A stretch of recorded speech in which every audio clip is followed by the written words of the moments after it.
kembali ke Sanggar Sri Kandi, Rumah Perjuangan Sri Kandi.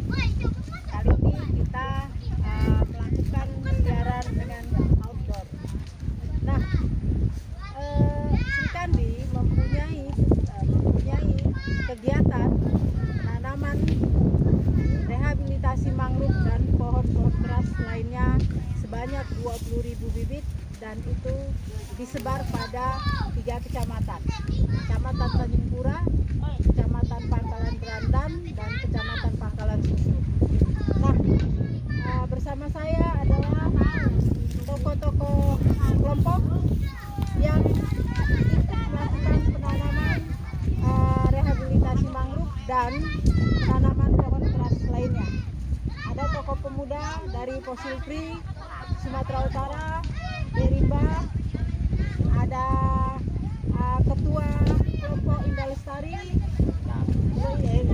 kelompok Teluk Indah ya, kelompok Teluk Indah, Pak Abdul Sani, ada Bu Mita dari ketua kelompok Indah Lestari.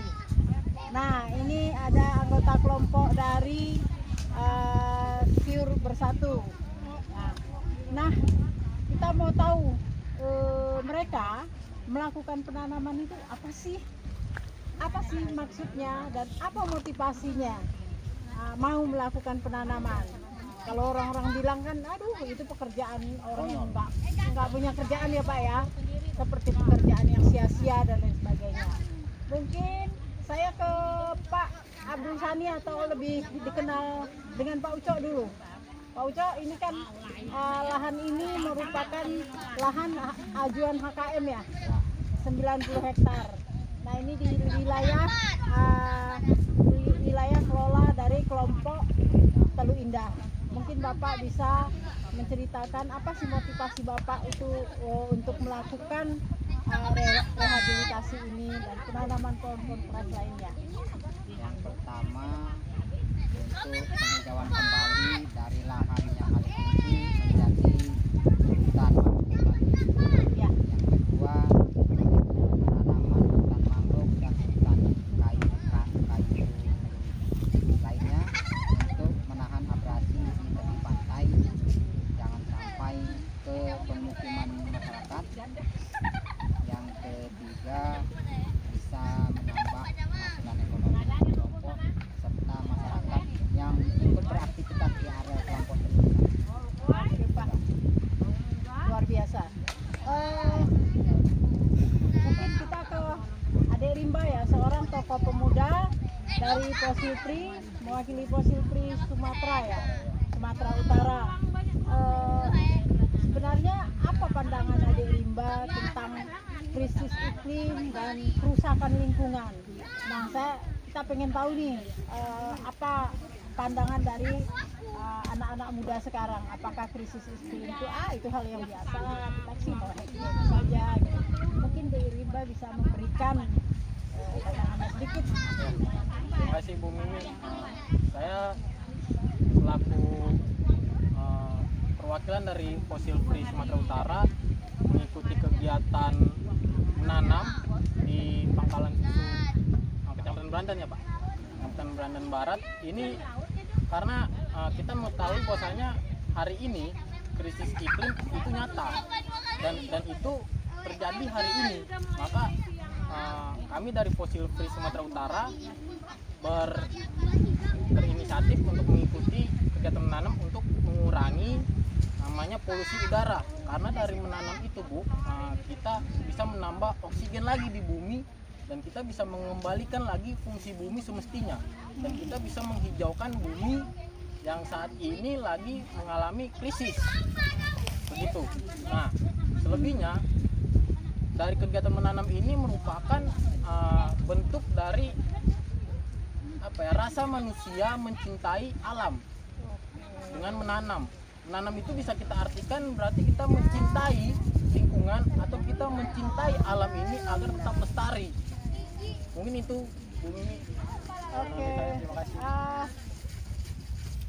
Luar biasa ya pandangannya, berarti memang perwakilan dari anak muda yang kita bawa itu mengerti arti krisis iklim dan mengerti akan kerusakan dari lingkungan kita. Nah, mungkin kita beranjak ke Bu Mita ya, selaku ketua kelompok Indah Lestari, mungkin bisa memberikan dua patah kata terkait dengan krisis iklim yang dialami di desa ini. Apa sebenarnya kekhawatirannya? Kenapa sih Bu Mita dan beserta kelompoknya itu mau melakukan penanaman gitu? Saya Mita Nuran Gaul, ketua kelompok Mita 330. Adapun maksud kami untuk mengadakan penanaman penghijauan adalah untuk menghindari abrasi pantai dan menghijaukan dan mengadakan penghijauan di pinggir pantai untuk menjadikan alam biar tercipta lingkungan yang indah dan udara menjadi bersih dan untuk menyaring sampah-sampah yang dari laut sehingga terciptalah udara yang bersih dan bisa sehat anak-anak dari situ kami.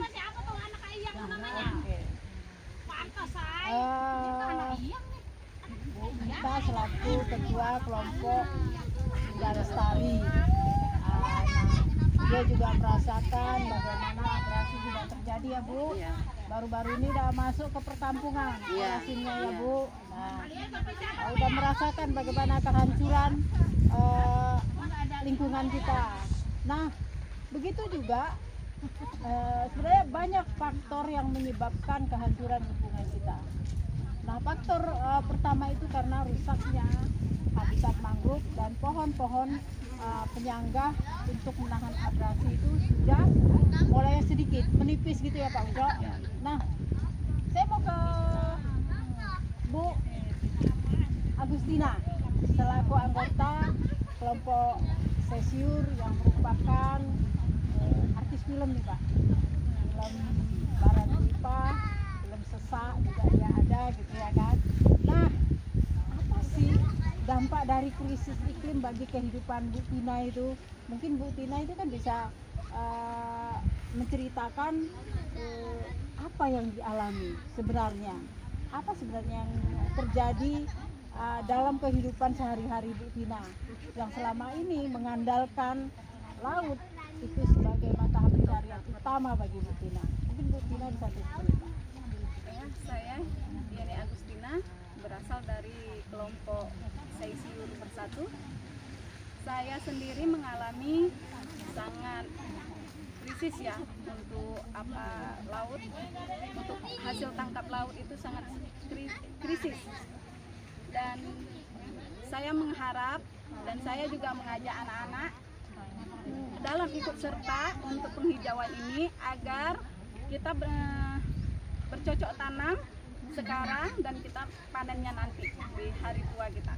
Dan kita mengajarkan juga kepada anak-anak agar pentingnya bercocok tanam dan pentingnya kita penghijauan untuk kehidupan kita sehari-hari. Dan yang kita alami di laut ini kita sudah tahu bersama sangat-sangat kurang, dan penghasilan kita itu bisa dibilang dari 100% itu sekarang tinggal 30%. Jadi pentingnya kita untuk menanam pohon-pohon ini selain bersih, terhindar dari abu-abu kotor, udara-udara kotor, dan kita bisa menanamkan kepada anak-anak kita bahwa pentingnya kita bercocok tanam dan pentingnya kita menjaga lingkungan kita.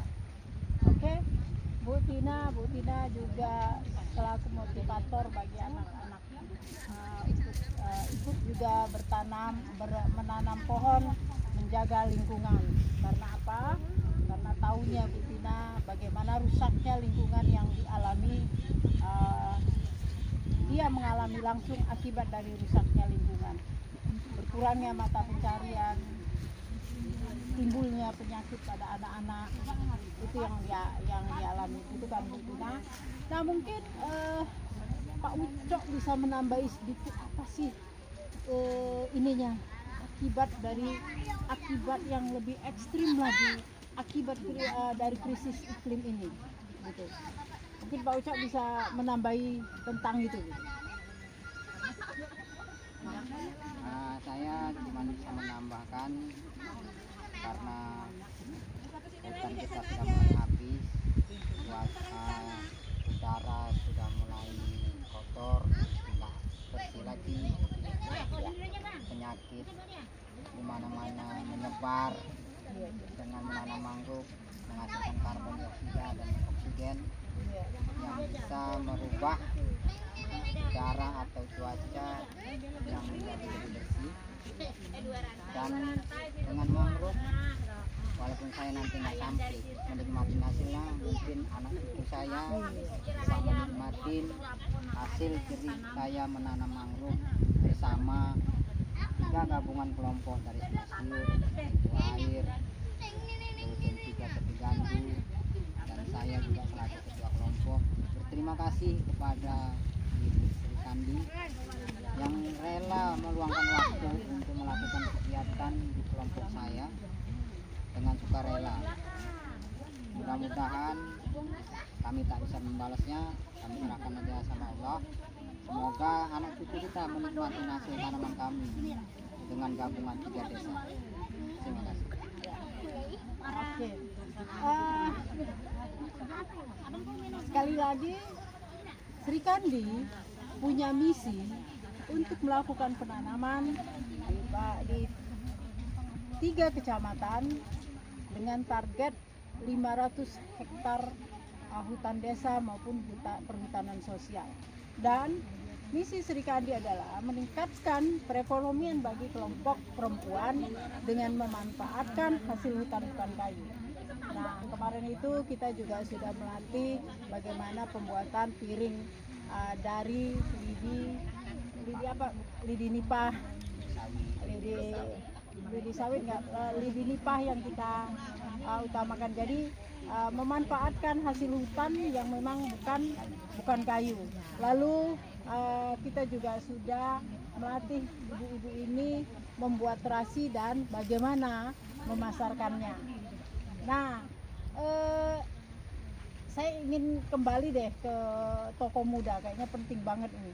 Toko Muda ini adalah pewaris masa depan kita. Betul nggak Pak Abdul Sani, Bu? Nah, betul kan? Setelah kita, maka estafet kita serahkan kepada Toko Muda. Nah, pandangan Toko Muda ini gimana? Terkait krisis iklim, apa yang dipikirkan? Apakah Toko Muda akan mengatakan, aduh, orang-orang tua ini mereka hanya mewariskan kerusakan sama kami, begitukah? Atau ayo ikut bersama untuk memotivasi kelompok-kelompok muda lainnya untuk mencintai lingkungan. Mungkin Dek Rimba ya, bisa. Bu Mimi, betul tadi kata Bu Mimi, bahwasanya pemuda itu yang melanjutkan estafet dari pergerakan kaum tua ini. Dan hingga hari ini yang kita alami bersama, krisis iklim itu yang nyata, kita harus segera bergerak untuk melakukan sebuah perubahan. Nah, salah satunya untuk menanggulangi krisis iklim itu ialah caranya menanam atau enggak kita bisa mengurangi pemakaian listrik secara berlebihan. Dan kaum muda ini seharusnya bisa berpikir lebih inovatif, lebih radikal, atau lebih berpikir maju ke depan, bahwasanya inilah bumi kita yang lagi tidak baik, dan kaum muda lah yang mestinya bisa melakukan sebuah perubahan itu, karena pemuda merupakan ujung tombak dari sebuah perubahan. Nah, maka dari itu kita gunakanlah kekuatan kita sebagai kaum muda untuk bersama-sama menanggulangi krisis iklim hari ini.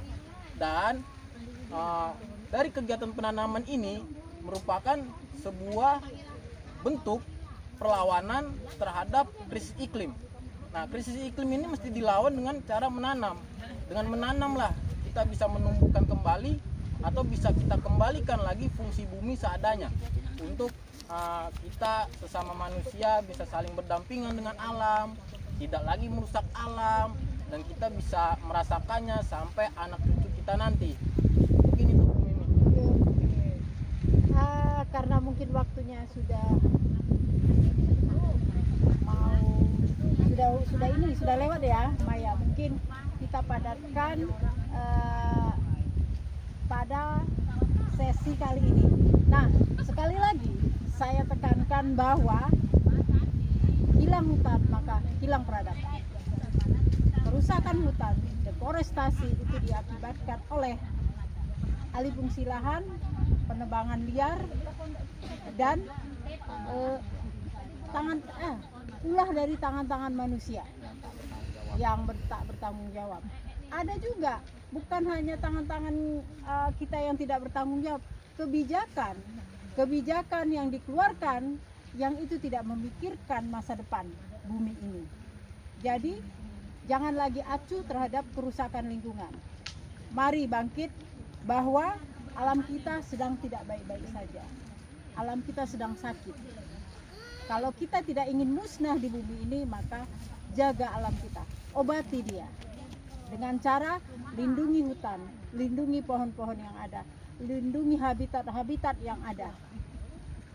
Demikian, terima kasih. Wassalamualaikum warahmatullahi wabarakatuh.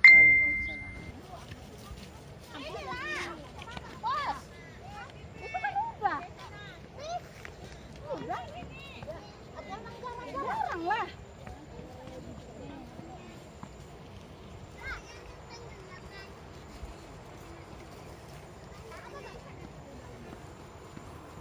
Minta ada lain, Bu.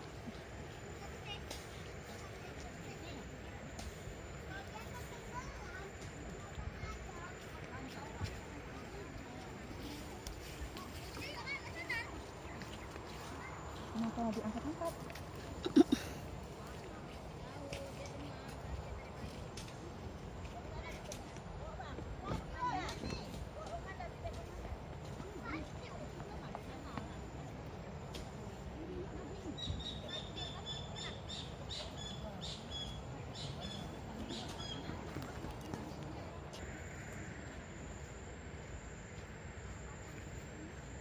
Ada lagi yang itu tadi?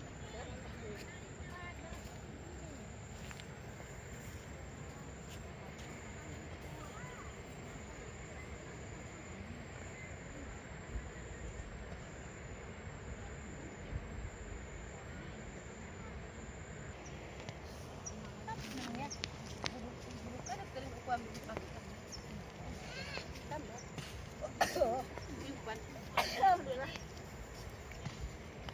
Ada di situ aja, mending ada itu bibit.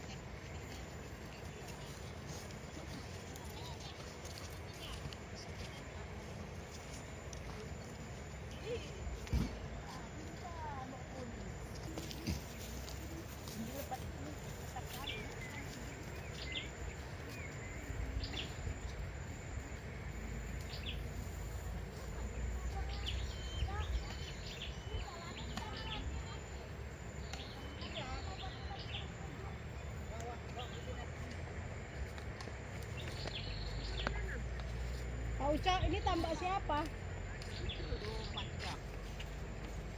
Itu.